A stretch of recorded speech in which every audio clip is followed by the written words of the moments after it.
like to welcome everyone to Equity Chat 2.0. Today we have Andrea McChristian, who is our guest. She is the National Policy Director for Just Equations. Just Equations re-envisions the role of math in ensuring educational equity. A policy institute focused on the role of math in education equity.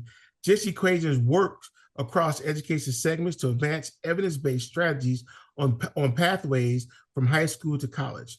Prior to Just Equations, McChristian served as Policy Research Director at the Southern Poverty Law Center. Welcome to Equity Chat 2.0. How are you feeling? Thank you. I'm feeling great. Thanks for having me. So as I said in the prep briefly, the first question, the most important question for me, is as you engage in equity-focused work, what is your walk-up song or anthem?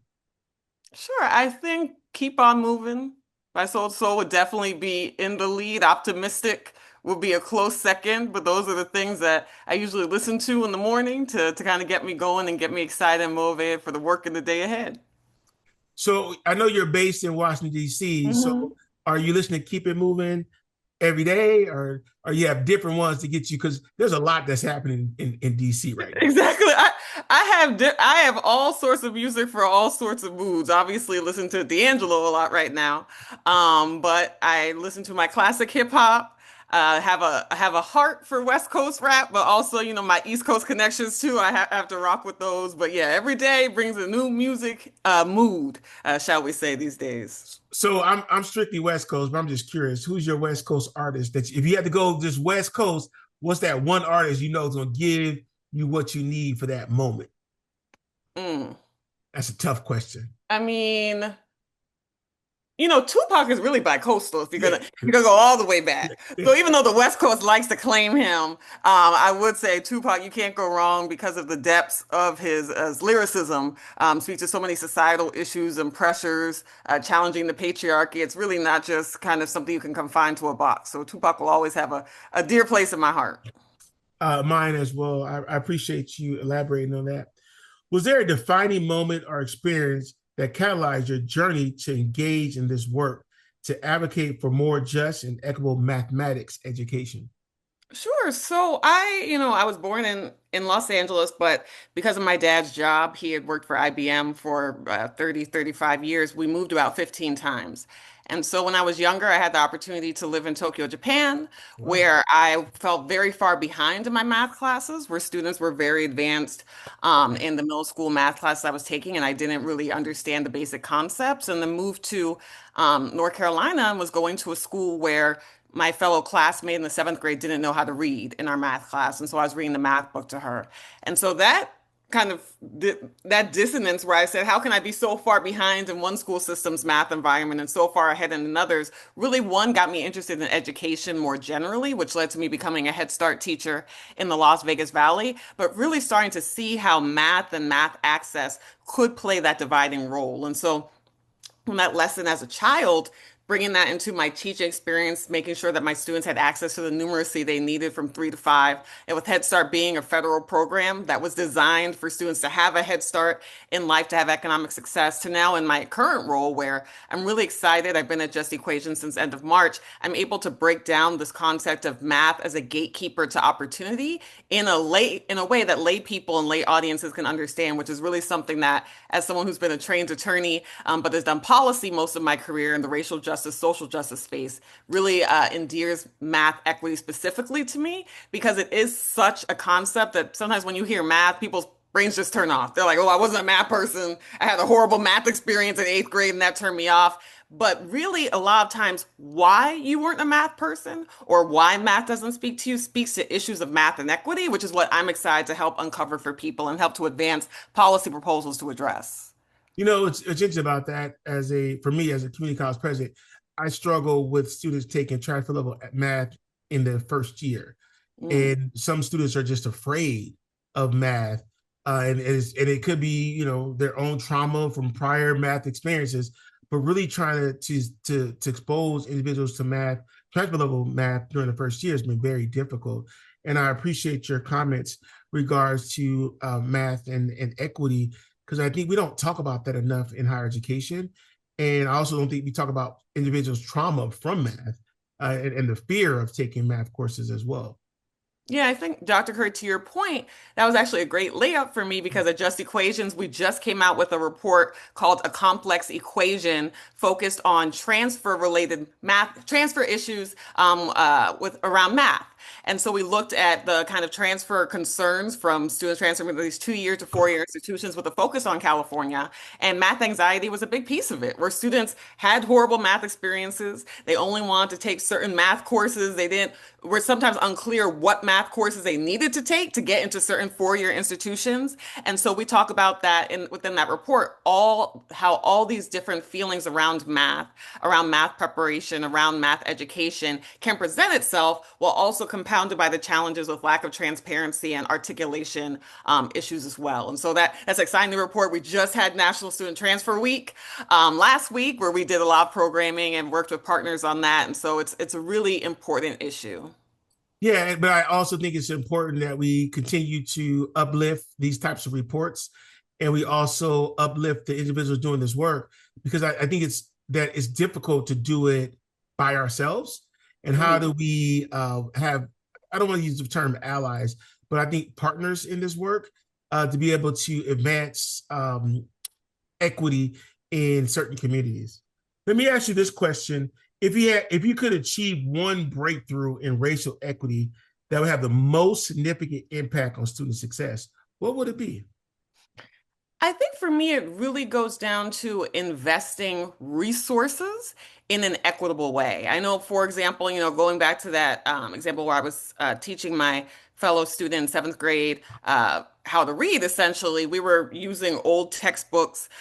We didn't have access to the certain supports that were needed to make sure students were where they needed to be going. Then I went to a high school within Connecticut that was a public high school, but a top performing high school where we had every support you could think of. We had extra tutoring, we had up-to-date books, we had up-to-date resources, supports. Many students had college counselors that they were able to afford on the side. So making sure that every student has access to the math that interests them, the math that will prepare them for their majors, their math that will prepare them for future careers. And that speaks to investments in resources to make sure that a student, no matter where they are, no matter what their race, color, or creed is, can have the resources they need to get the math they need to fulfill their full potential and dreams. And so that really goes back to resources, putting money into our communities in a way that is equitable, that really is at the heart of what I think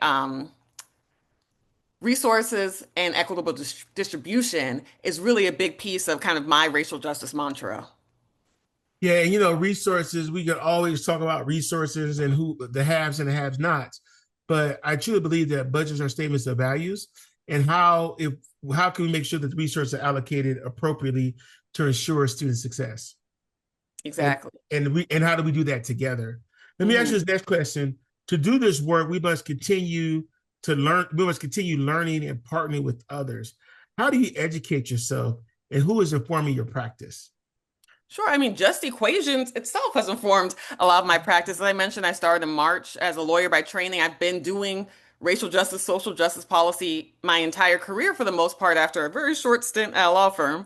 But it hasn't been necessarily in the education policy space. I've been in spaces that people naturally think of when they think of kind of equity issues, where it's like, okay, criminal justice or voting rights or economic justice. Whereas, as I said, when people hear math, they're like equity. Like everyone has I even told someone when I first joined, they're like, but everyone has access to numbers. How is math not equitable? And I was like, okay, that's not quite what it is.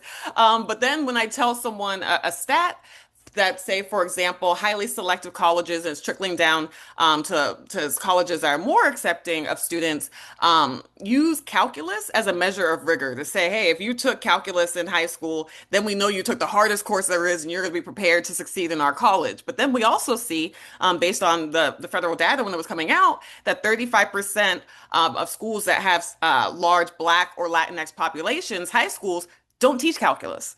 And so if we're seeing that these colleges are saying you basically have to take calculus as a measure of rigor to be admitted, but we see a large percentage of our communities are not having access to that course. That's a racial justice issue. That's an equity issue. And so something that I'm excited about in this role is using those stats and using those facts to help chip away at this, as we were speaking about before, math anxiety or math aversion people have to say, no, you got to lean in. You can't lean out anymore to make sure that this is an issue because we're providing this resources and support so that our young people can achieve their dreams. Because if we're seeing that there's this emerging world that they're living in, right? A digital world, a tech world, a world where AI, ChatGPT surrounds them. How are we both preparing them to operate within that world, which we know has certain impacts on communities of color, and be prepared to enter jobs within that sector, which is going to be affecting our communities as well. And so it's something that math is urgent right now. That's why our policy agenda is called Math That Meets the Moment, because we have to have an affirmative approach rather than continue to run away from the idea that math is something that we don't want to touch based on our own personal experiences.